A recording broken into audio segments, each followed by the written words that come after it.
Welcome to CriolloWise podcast, the evolution of the Criollo breed around the world.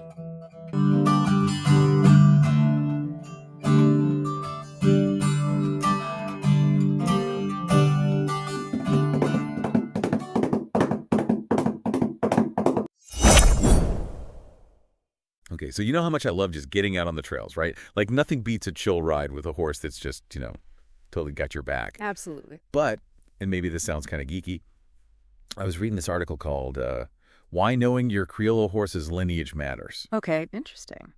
And it got me thinking, like, how much does a horse's, family history really impact the whole riding experience? Right. Especially for casual riders, right? Like us.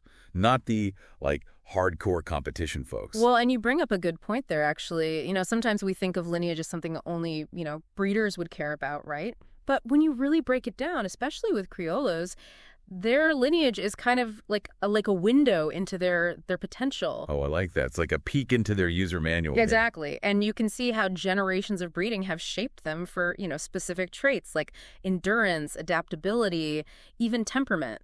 So let's say I'm looking for a horse specifically for trails. Mm-hmm. How does knowing their lineage actually help me make a good choice? Okay, imagine you're looking at two Criollos, right? Okay. One, their ancestors were known for, being super calm, laid back, and just, amazing stamina. Okay, nice. And the other, they come from a line that's, all about quick bursts of speed, bred for those short, intense races. Gotcha. If you're planning on those long, peaceful trail rides, which one do you think would be a better fit? Well, probably the chill one with the good stamina. Exactly, because their lineage suggests they're going to be reliable, able to handle the distance, and probably won't try to turn your trail ride into, a surprise rodeo, right? Yeah, no thank you. I much prefer the calm and collected partner over the wild card. Right. And that's really what it comes down to, isn't it? Finding a horse that's going to be a good partner for the kind of riding you want to do. And that's where understanding their background can be really helpful. Okay, yeah, that makes total sense. But what about things like health concerns? Does lineage play a role there too? Oh, absolutely. It's think about humans, right? We can inherit certain predispositions for health problems. Right. And it's the same with horses. So, let's say you're looking at a Criollo and their lineage shows, a tendency for a specific hoof condition like navicular disease, which can be really painful. Oh, yeah. Knowing that up front lets you make a much more informed decision, right? Yeah. Maybe you choose a different horse, or you factor in those potential vet costs down the line. It's like getting a heads up, right? Uh-huh. Kind of like when you buy a used car and you check its history. Exactly, a horse history report. Huh. And it's not just about avoiding problems. It can also highlight their strengths, If you're looking for a horse to tackle those tougher, more rugged trails, you might want to prioritize lineage known for stamina, sure-footedness, that kind of thing. Yeah. Or if you're a newer rider, a Criollo with a long line of calm, gentle ancestors might give you that extra confidence you need. Right, that makes sense. But, I've also heard people say that how a horse is raised is more important than their lineage. What are your thoughts on that? Well, upbringing is hugely important, no doubt.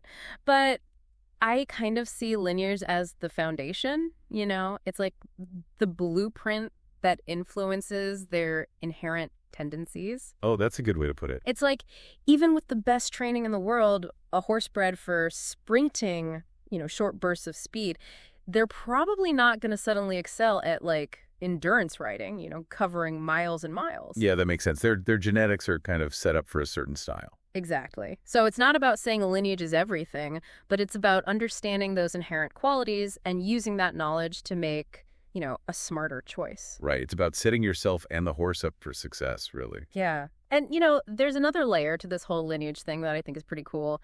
It connects us to the history of the breed, Oh, yeah, for sure. Especially with Criollos.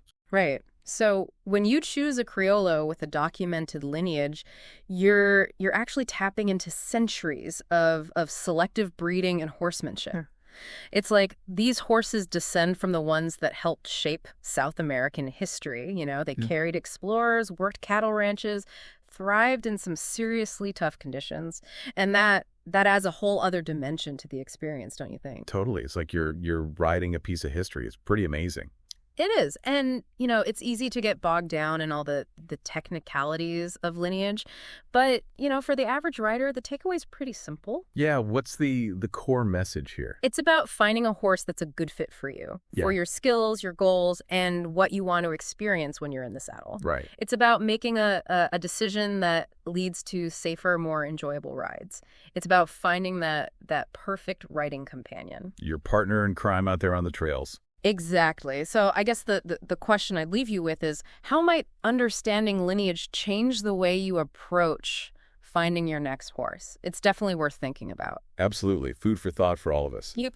All right, everyone. Thanks for joining us in this little deep dive. Happy trails.